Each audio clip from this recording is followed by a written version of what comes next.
ಮಂದಿ ಸಾವನ್ನಪ್ಪಿದ್ದಾರೆ. ಗೋಕಾಕ್ನಲ್ಲಿ ಗೋಡೆ ಕುಸಿದು 3 ವರ್ಷದ ಮಗು ಬಲಿಯಾಗಿರುವಂತಹ ಘಟನೆ.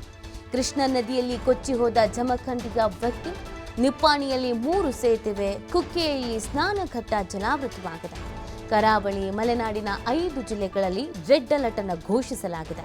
ಇನ್ನು 6 ದಿನ ಮುಂಗಾರು ಆರ್ಭಟದ ಮುನ್ಸೂಚನೆಯನ್ನ ನೀಡಲಾಗಿದೆ. ಈಗ ಆಲ್ರೆಡಿ ನೋಡಿ ರಾಜ್ಯದಾದ್ಯಂತ ಮಳೆ ಹೆಚ್ಚಾಗ್ತಾ ಇದೆ. ಕೆಲವು ಜಿಲ್ಲೆಗಳಲ್ಲಂತೂ ರೆಡ್ ಅಲರ್ಟ್ ಅನ್ನು ಘೋಷಣೆ ಮಾಡಲಾಗಿದೆ. ಕೆಲವು ಜಿಲ್ಲೆಗಳಲ್ಲಿ ಆರೆಂಜ್, ಯೆಲ್ಲೋ ಅಲರ್ಟ್ ಅನ್ನು ಕೂಡ ಘೋಷಣೆ ಮಾಡಲಾಗಿದೆ. ಈಗ ಈ ಮುಂಗಾರುವಿಂದ ಸಾಲು ಸಾಲು ಅವಾಂತರಗಳು ಸೃಷ್ಟಿ ಆಗ್ತಾ ಇದ್ದಿದ್ದು.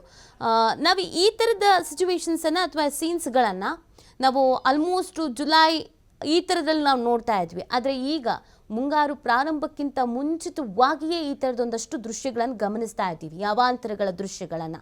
ಈಗ ಆಲ್ರೆಡಿ ಮಳೆಯಿಂದ 6 ಮಂದಿ ಸಾವನ್ನಪ್ಪಿದ್ದಾರೆ. ಗೋಕಾಕ್ನಲ್ಲಿ ಗೋಡೆ ಕುಸಿದು 3 ವರ್ಷದ ಮಗು ಬಲಿಯಾಗಿರೋದು. ಕೃಷ್ಣಾ ನದಿಯಲ್ಲಿ ಕೊಚ್ಚಿ ಹೋದ ಜಮಖಂಡಿಯ ವ್ಯಕ್ತಿ, ನಿಪ್ಪಾಣಿಯಲ್ಲಿ 3 ಸೇತುವೆ, ಕುಕ್ಕೆಯಲ್ಲಿ ಸ್ನಾನಘಟ್ಟವೇ ಜಲಾವೃತವಾಗಿದೆ.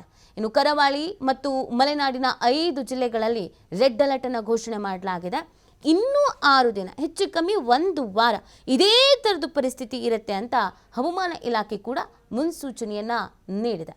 ರಾಜ್ಯದಲ್ಲಿ ಪ್ರಮುಖವಾಗಿ ಕರಾವಳಿ ಮತ್ತು ಮಲೆನಾಡು ಈ ಭಾಗದಲ್ಲಿ ಭಾರಿ ಗಾಳಿ ಸಮೇತ ಮಳೆ ಆಗ್ತಾ ಇರೋದು. ಸಾಕಷ್ಟು ಹಾನಿ ಕೂಡ ಸಂಭವಿಸ್ತಾ ಇದೆ. ಸೊ ಮಳೆಗಾಲ ಪ್ರಾರಂಭವೇ ಆಗಿಬಿಡ್ತಾ ಅನ್ನೋದು ಪ್ರಶ್ನೆ.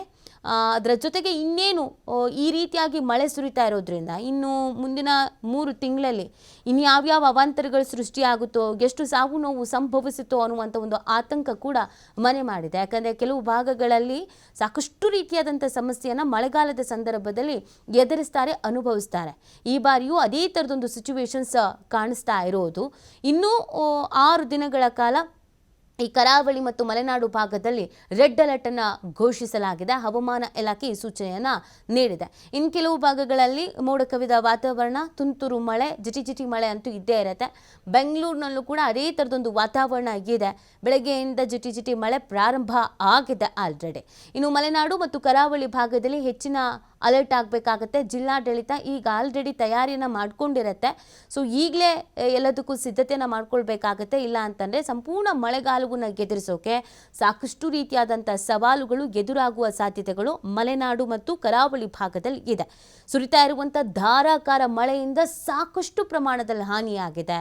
ರೈತರಿಗೆ ಮೊದಲಿಗೆ ಖುಷಿ ಆಗ್ತಾ ಇತ್ತು, ಮಳೆ ಪ್ರಾರಂಭ ಆಯಿತು, ಪರವಾಗಿಲ್ಲ, ಎಲ್ಲ ಹಳ್ಳ ಕೊಳ್ಳಗಳು ತುಂಬ್ತಾ ಇದೆ ಅಂತ.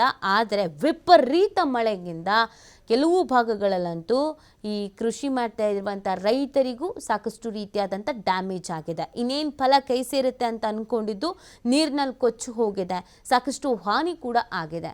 ಹಾಗಾಗಿ ಇನ್ನೂ 1 ವಾರ ಇದೇ ಥರ ಸಿಚುವೇಶನ್ಸ್ ಇರುತ್ತೆ. ಅದಾದ ನಂತರ ಅಂತೂ ಮಳೆಗಾಲ ಪ್ರಾರಂಭ ಆಗ್ತಾ ಇರೋದ್ರಿಂದ ಈ ಬಾರಿ ಎಲ್ಲೆಲ್ಲಿ ಏನೇನು ಅವಾಂತರಗಳು ಸೃಷ್ಟಿ ಆಗುತ್ತೋ ಅನ್ನುವಂಥ ಆತಂಕದಲ್ಲಿಯೇ ದಿನ ಕಳಿಬೇಕಾದಂಥ ಪರಿಸ್ಥಿತಿ ನಿರ್ಮಾಣ ಆಗಿದೆ.